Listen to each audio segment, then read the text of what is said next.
This rugged road in a cloud of dust and riddled with potholes is the beginning of a 3-kilometer journey from Meziama to Nkrofo, the birthplace of Ghana's first president, Osajifo Dr. Kwame Nkrumah, a village in the Lembela district of the western region of Ghana.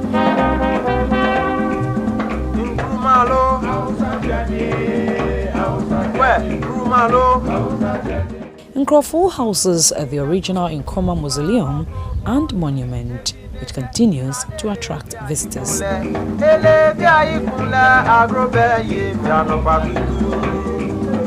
Unfortunately, the waiting area and walls need refurbishment.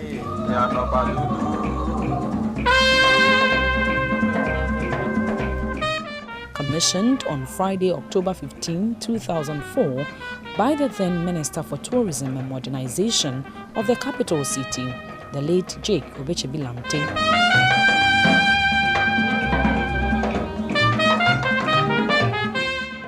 The site doesn't seem to have undergone much modernization under any government. Interestingly, one can find memorials of Nkrumah's mother, Madame Elizabeth Nyaneba, and father, Kofi Nkrumah here. Hi, Nkrumah need them. Hana Noda, a brown present in Obefia, Hana Noda. Into way any original bed, our dash. Then the name in our hiding. One by a fabo in our corner, sending in our way. Into few ones I can ever hide. And a higher, my mini bedroom.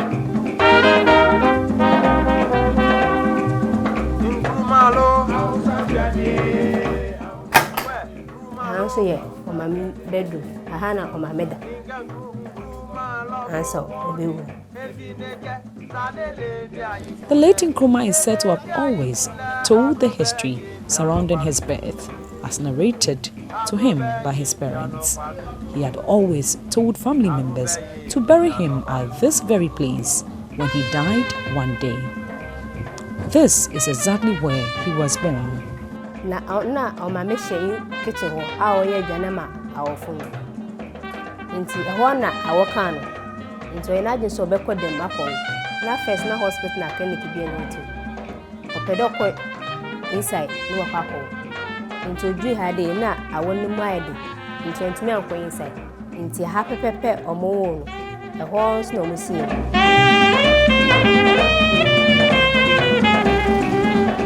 Oral history has it that Dr. Kwame Nkrumah was born on the day of his grandmother's funeral. It was at the funeral grounds that his father was informed of his birth on the compound. Surprisingly, baby Nkrumah did not cry, as most newborns do. His father, together with some elders, came along beating drums and other percussive instruments to excite the little boy. But no, he still wouldn't cry. A different suggestion was tried, and this time, baby Nkrumah's voice was heard for the first time. All man so what soon say beer, the omuyin na better sound no so. Still Nkrumah so. Any bikade, the omuyin na Nkrumah ain't show any sign of life beer. And the omumashi kwadu, na mfa bi ancient anim say bi ko ne yema e bi obesu. Into omuye ne sign na kwa Nkrumah start so so. Into ye pain no can store no say tem bi obewu no. Omu say baby omo no. Nkrumah was believed to have mysterious powers. At age 2, while his mother was crossing this river to the farm with him on her back, little Nkrumah alerted the mother that she had stepped on a mad fish. Surprisingly, this turned out to be true, according to the story. His father was later told about it, and the traditional priest was consulted for interpretation at the time when Christianity had not spread to that area. Rare as it was to catch a live fish from a river, the traditional priest instructed that the fish be prepared for baby Nkrumah to eat and eat all alone, and that Nkrumah would become a great person in Ghana, Africa, and the world at large.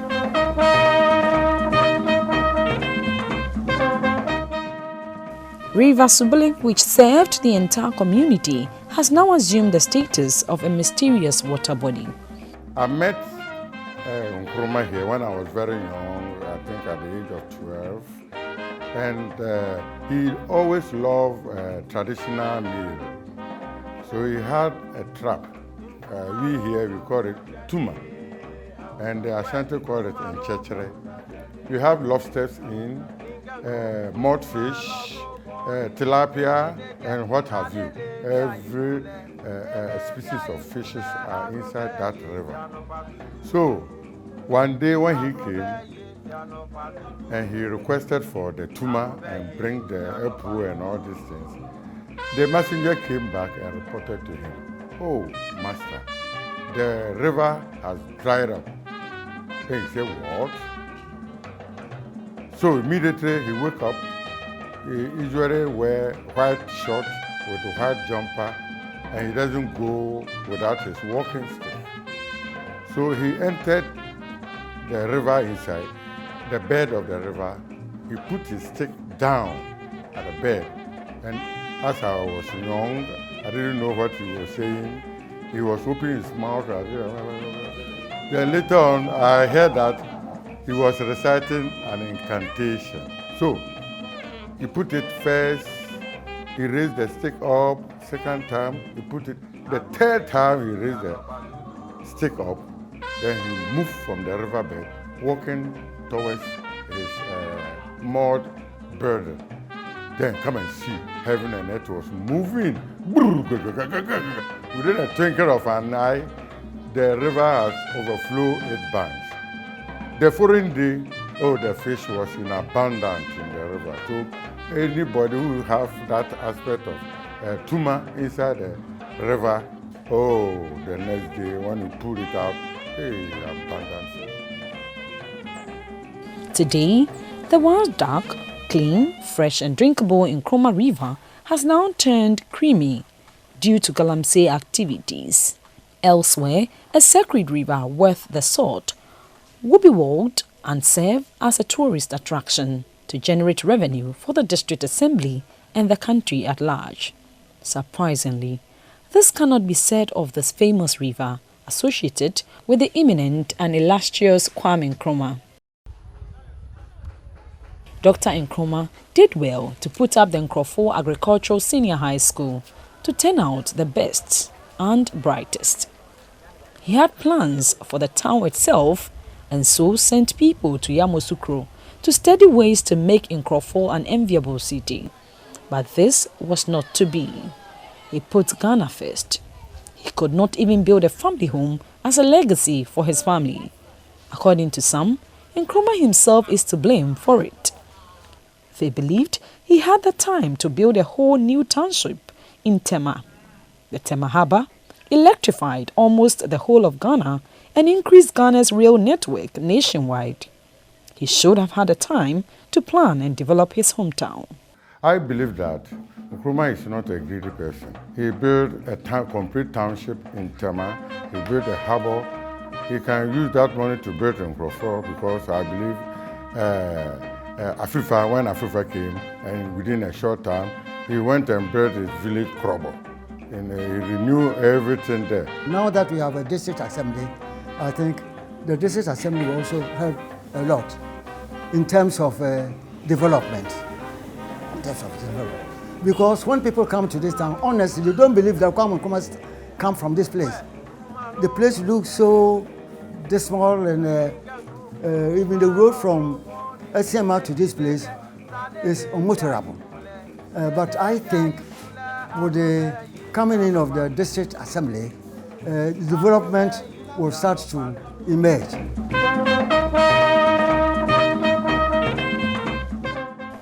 Kwame Nkrumah remains a towering figure in African history. Nkrumah made Ghana a beacon of hope for not only Ghanaians, but all Africans and people of African descent. Perhaps no other African leader of the 1950s and 1960s personified the dreams, principles and aspirations of this era.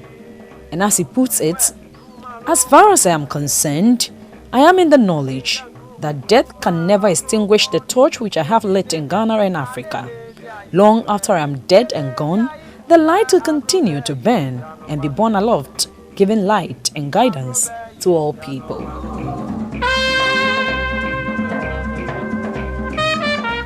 It is high time government strategically built a fitting family home and a memorial in honor of Nkrumah in his hometown, Nkrofo. This will immortalize the selfless late president and create jobs for the indigents to develop their own town. Rebekah Awuah, Nkrofo.